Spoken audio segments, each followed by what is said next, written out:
All right, and good afternoon, and welcome to today's Friday preview with Matthew Allen and Cody Britt.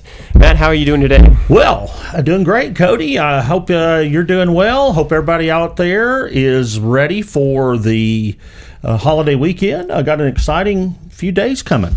Yeah. We have a lot of family coming in, I'm sure, and we actually have other families traveling and going to other states and other congregations to worship with their families. So it's always a good time to kind of see things mix up. We get to meet people we haven't seen in a while, and we miss others, but it's all due to the season. And getting into that's kind of what we're talking about this Sunday. We're sort of talking about. Is there feedback here? Nope. Okay. I don't. Something is sounding weird to me. But anyway, we're talking about Jesus and his becoming mankind and becoming flesh on this Sunday, or rather, Matt's going to be talking about it. That's the sermon he's got planned for us, which is a very in-depth topic, and we're using it from the lens of securing our salvation, correct? Yep. You know, the whole month of December, we've been talking about how God has secured our hope.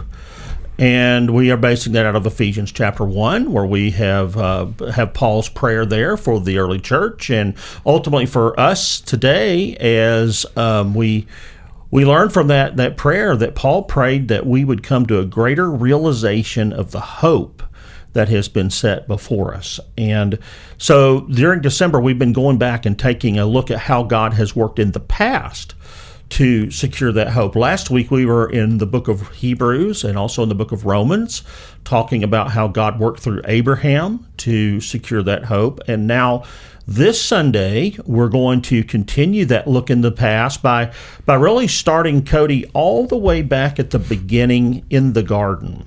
When you think you think about what happened in the garden with Adam and Eve, God had set them up just in perfection. Mm-hmm. It's really amazing. Genesis chapter 2 talks about a world without briars and chiggers and ticks and talks about being fully watered, and it was just a lush, beautiful thing that God created, and He did it all for the purpose of fellowship and to be together with His creation. And of course, they messed all that up. Yeah. Are you trying to tell me that mosquitoes are the spawn of Satan?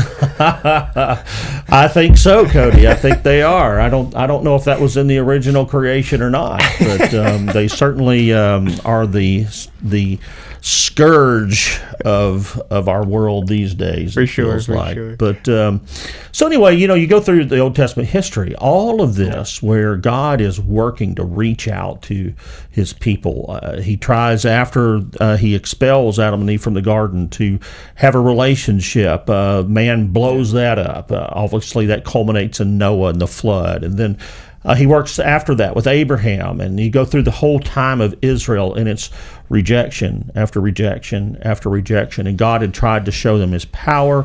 God tried to show them His ability to provide. God tried to show them His desire to forgive and to redeem. And every one of those, Israel rejects. And so God is trying to show them through the distance that He's there and He cares. And so ultimately, this culminates where He sends His Son. And what does the name Jesus mean? God with us. Mm-hmm.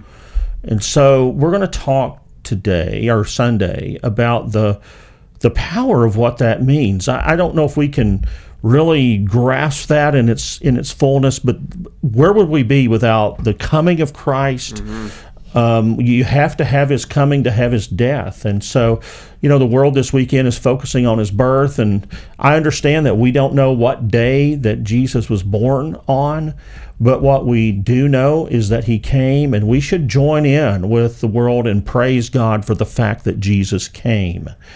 And the Bible talks about this as well. The Bible is not shy in talking about the birth of Christ. And so we're going to do that Sunday. We're going to look in Galatians chapter 4. We're going to look in Matthew chapter 1 and John chapter 1, as well as a whole host of other passages, and talk about what it means that Jesus came and why that should be something that is important to us, and that we should really spend this time, and all the time, by the way, not just this weekend, but all the time, praising God for the coming of His Son. I think it's a good way to cap off the year, too. The It last is. Sunday of the year. I think it is the last Sunday of the year. No, we got one after one it, more. but Well, you know. that would have been cool. No, it's all good. No, we're so I'm excited to hear this one. I really do enjoy this kind of message. It's a message of hope, obviously, and I think that's something that the world needs more of, especially. I do too. Our country. I do too. I think it's really, really important that we focus on it, and so we will do that on Sunday. And we want all of you to come out and join us for that this week. We'll meet at 9:30 Sunday morning for Bible class, and 10:45 for worship. We're going to be live. There's going to be plenty of room for you. Come out and be a part of us at Cornerstone. 5051 Wilmington Pike. We'll see you on Sunday. God bless. Have a great weekend. See you, everyone.